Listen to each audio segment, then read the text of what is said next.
विवरणी 1 नीलाचल निवासाय नित्याय परमात्मने बलभद्र सुभद्राभ्याम जगन्नाथाय नमः। अद्य ता 24/3/2025 चैत्र मास कृष्ण पक्ष दशमी तिथि सोमवार।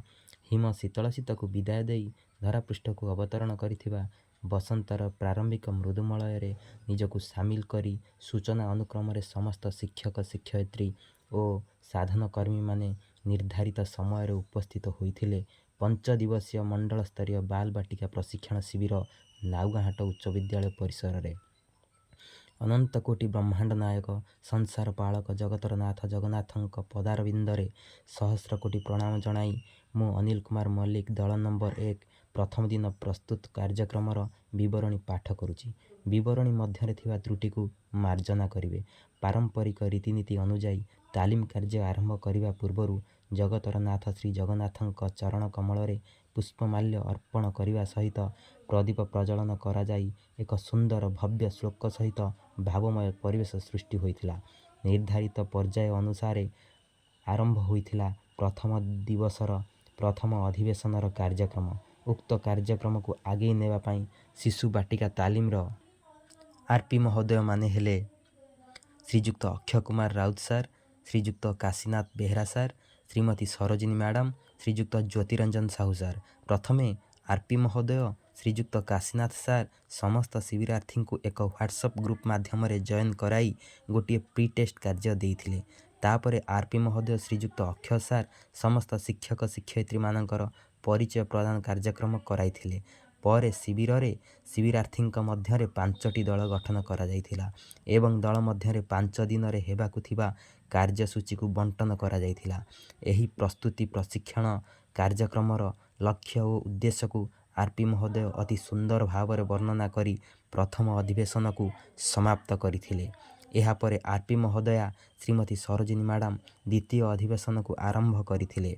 ଏହି ଅଧିବେଶନର ବିଷୟବସ୍ତୁ ଥିଲା ଜାତୀୟ ଶିକ୍ଷାନୀତି 2020 ଓ ଆଦ୍ୟ ଶୈଶବ ପ୍ରଯତ୍ନ ଓ ଶିକ୍ଷାର ଗୁରୁତ୍ୱ। ପ୍ରଥମେ ଆର୍ପି ମହୋଦୟା ଶିବିରରେ ଏକ ଭିଡ଼ିଓ ମାଧ୍ୟମରେ ଶିବିରାର୍ଥୀଙ୍କୁ ସକ୍ରିୟ କରାଇଥିଲେ। ଏହାପରେ ଭିଡ଼ିଓ ପ୍ଲେ କରାଯାଇଥିଲା।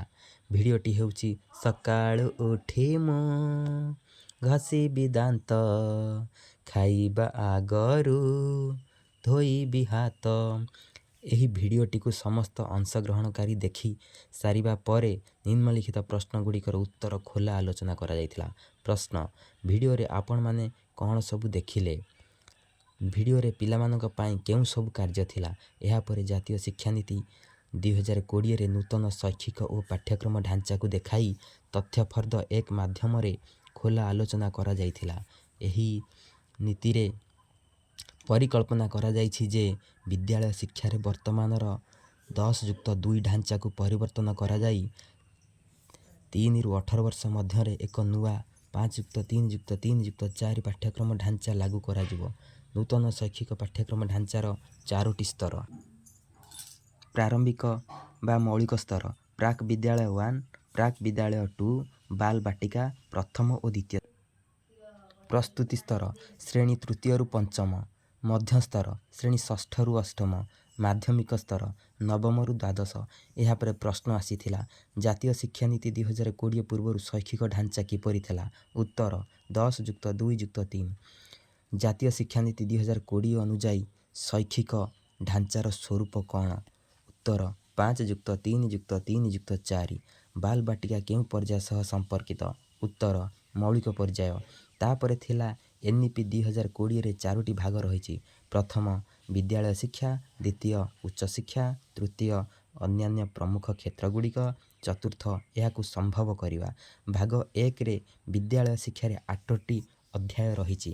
ପ୍ରଥମ ଅଧ୍ୟାୟ ଆଦ୍ୟ ଶୈଶବ ଯତ୍ନ ଓ ଶିକ୍ଷା, ଦ୍ୱିତୀୟ ଅଧ୍ୟାୟ ମୌଳିକ ସାକ୍ଷରତା ଓ ସଂଖ୍ୟାଜ୍ଞାନ, ତୃତୀୟ ଅଧ୍ୟାୟ ପାଠତ୍ୟାଗୀ ହାର ହ୍ରାସ, ଚତୁର୍ଥ ଅଧ୍ୟାୟ ପାଠ୍ୟକ୍ରମ, ପଞ୍ଚମ ଅଧ୍ୟାୟ ଶିକ୍ଷକ, ଷଷ୍ଠ ଅଧ୍ୟାୟ ସମତା ଓ ଅନ୍ତର୍ନିବେଶୀ ଶିକ୍ଷା, ସପ୍ତମ ଅଧ୍ୟାୟ ବିଦ୍ୟାଳୟ ସଙ୍ଗମ, ଅଷ୍ଟମ ଅଧ୍ୟାୟ ବିଦ୍ୟାଳୟ ଶିକ୍ଷା ପାଇ ମାନକ ସ୍ଥାପନ ଓ ସ୍ୱୀକୃତି। ତାପରେ ଏନ୍ଇପି 2020ରେ 5ଟି ସ୍ତମ୍ଭ ରହିଛି। 1 number access 2 number, quality 3 number, equity 4 number, affordability 5 number, accountability.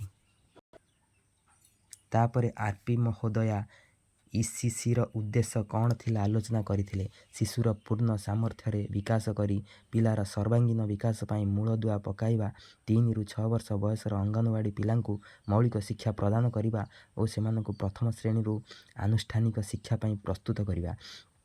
ଏହାପରେ ତଥ୍ୟଫର୍ଦ୍ଦ 2 ଆଦ୍ୟ ଶୈଶବ ଶିକ୍ଷାକୁ ବିଦ୍ୟାଳୟ ଶିକ୍ଷାରେ ଅନ୍ତର୍ଭୁକ୍ତ କରିବାର ଯଥାର୍ଥତା କ'ଣ, ଏହା ମୁକ୍ତ ଆଲୋଚନା କରାଯାଇଥିଲା। ଏଥିସହିତ ପ୍ରଥମ ଦିବସର ଦ୍ୱିତୀୟ ଅଧିବେଶନର ସମାପ୍ତି ଘଟିଥିଲା ଏବଂ ମଧ୍ୟାହ୍ନ ଭୋଜନର ବିରତି ହୋଇଥିଲା।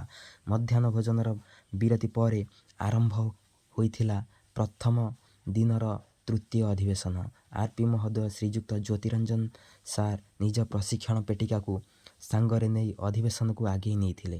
ବିଷୟବସ୍ତୁଟି ଥିଲା ବାଲବାଟିକା ପିଲାଙ୍କୁ ଓ ପିଲାଙ୍କ ଶିକ୍ଷଣ ପ୍ରକ୍ରିୟାକୁ ବୁଝିବା। ଶିବିରରେ ଅଂଶଗ୍ରହଣ କରୁଥିବା କେତେଜଣ ଶିବିରାର୍ଥୀଙ୍କ ମଧ୍ୟରେ ଏକ ଅଭିନୟ କାର୍ଯ୍ୟ ଚିଟ୍ ଦେଇ କରାଇଥିଲେ। ଏହି କାର୍ଯ୍ୟ ବିଷୟରେ ଆଲୋଚନା ପରେ ପ୍ରତ୍ୟେକ ଦଳକୁ ପିଲାମାନେ କରୁଥିବା କାମଗୁଡ଼ିକର ଏକ ସାରଣୀ ଦିଆଯାଇଥିଲା। ଅଭିନୟ ମାଧ୍ୟମରେ ଚିତ୍ର ଆଙ୍କିବା, ଦଉଡ଼ି ଡିଆଁ, ବେଙ୍ଗ ଡିଆଁ ଇତ୍ୟାଦି କାର୍ଯ୍ୟକ୍ରମ କରିଥିଲେ। ଆର୍.ପି. ମହୋଦୟ ଗୃହକୁ ପ୍ରଶ୍ନ କଲେ, ଏହି କାମଗୁଡ଼ିକୁ କେଉଁ ବୟସର ପିଲାମାନେ କରିବା ପାଇଁ ଭଲ ପାଆନ୍ତି? ଉତ୍ତର, 3 ରୁ 8 ବର୍ଷ ପର୍ଯ୍ୟନ୍ତ ପିଲାମାନେ ଭଲ ପାଆନ୍ତି। ତାପରେ ଏଥିରେ ପିଲାମାନଙ୍କର କି ପ୍ରକାର ବିକାଶ ହେଉଛି? ଉତ୍ତର, ପିଲାମାନଙ୍କର ଶାରୀରିକ, ସାମାଜିକ, ଆବେଗିକ, ବୌଦ୍ଧିକ, ଭାଷାଗତ ଓ ସୃଜନଶୀଳତାର ବିକାଶ ହୋଇଥାଏ। ତାପରେ ଆର୍.ପି. ମହୋଦୟ ଗୃହକୁ ପ୍ରଶ୍ନ କରିଥିଲେ, 5 ବର୍ଷରୁ 6 ବର୍ଷ ବୟସର ପିଲାମାନେ କେଉଁ ସବୁ କାମ କରିବାକୁ ଭଲ ପାଆନ୍ତି? ଗୃହରୁ ଉତ୍ତର ଆସିଥିଲା କି ପେନସିଲକୁ ଭାଙ୍ଗିବାକୁ ଭଲ ପାଆନ୍ତି, ବାଲିରେ ଖେଳିବାକୁ ଭଲ ପାଆନ୍ତି, ଜିନିଷପତ୍ର ଫୋପାଡ଼ିବାକୁ ଭଲ ପାଆନ୍ତି ଇତ୍ୟାଦି। ଏଇଠି ଶେଷ ହୁଏ ତୃତୀୟ ଅଧିବେଶନ। ତାପରେ ଆରମ୍ଭ ହେଲା ପ୍ରଥମ ଦିନର ଚତୁର୍ଥ ଅଧିବେଶନ। ଏହି ଅଧିବେଶନରେ ଆର୍.ପି. ମହୋଦୟ ଶ୍ରୀଯୁକ୍ତ କାଶୀନାଥ ସାର୍ ଜାତୀୟ ପାଠ୍ୟକ୍ରମ ଆଧାର ମୌଳିକ ସ୍ତର ବିଷୟରେ ଆଲୋଚନା କରିଥିଲେ।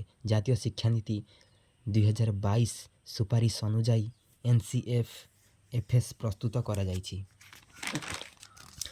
ଶିଶୁର ସାମଗ୍ରିକ ବିକାଶ ପାଇଁ 5ଟି ଦିଗ ଉପରେ ଗୁରୁତ୍ୱ ଦିଆଯାଇଛି। ଶାରୀରିକ ବିକାଶ, ସାମାଜିକ, ଭାବାତ୍ମକ ଓ ନୈତିକ ବିକାଶ, ଜ୍ଞାନାତ୍ମକ, ଭାଷା ଓ ସାକ୍ଷରତା ବିକାଶ, ସୌନ୍ଦର୍ଯ୍ୟବୋଧ ବିକାଶ, ସାଂସ୍କୃତିକ ବିକାଶ।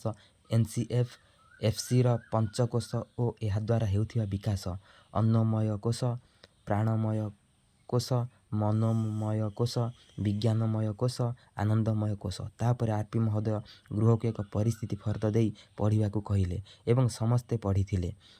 ଆର୍.ପି. ମହୋଦୟ ଏହାକୁ ଆଲୋଚନା କରି କିଛି ପ୍ରଶ୍ନ ଗୃହକୁ ଦେଇ ଉତ୍ତରଗୁଡ଼ିକୁ ଆଲୋଚନା କରିଥିଲେ। ଏହି ଅଧିବେଶନରୁ ଆମେ କ'ଣ ଶିଖିଲୁ? ଶିଶୁର ସାମଗ୍ରିକ ବିକାଶ ନିମନ୍ତେ 5ଟି ଦିଗ ଯଥା ଶାରୀରିକ ବିକାଶ, ସାମାଜିକ, ଭାବାତ୍ମକ ଓ ନୈତିକ ବିକାଶ, ଜ୍ଞାନାତ୍ମକ ବିକାଶ, ଭାଷା ଓ ସାକ୍ଷରତା ବିକାଶ, ସୌନ୍ଦର୍ଯ୍ୟବୋଧ ବିକାଶ ଓ ସାଂସ୍କୃତିକ ବିକାଶ ଆଦିକୁ ଜାଣିଲେ। ପାଠ୍ୟକ୍ରମ ଲକ୍ଷ୍ୟ ଦକ୍ଷତା ଭିତ୍ତିକ ଏବଂ ଯେକୌଣସି ଦକ୍ଷତା ହାସଲ ପାଇଁ 1ରୁ ଅଧିକ ଶିକ୍ଷଣ ଫଳାଫଳ ନିରୂପଣ କରାଯାଇପାରେ। ଏହାପରେ ଆର୍.ପି. ମହୋଦୟ ସମସ୍ତଙ୍କୁ ଧନ୍ୟବାଦ ଦେଇ ଅଧିବେଶନକୁ ଶେଷ କରିଥିଲେ। ଏଇଠି ମୁଁ ମୋର ଆଜି ଦିନର ବିବରଣୀ ପଠନ ସମାପ୍ତ କରୁଛି।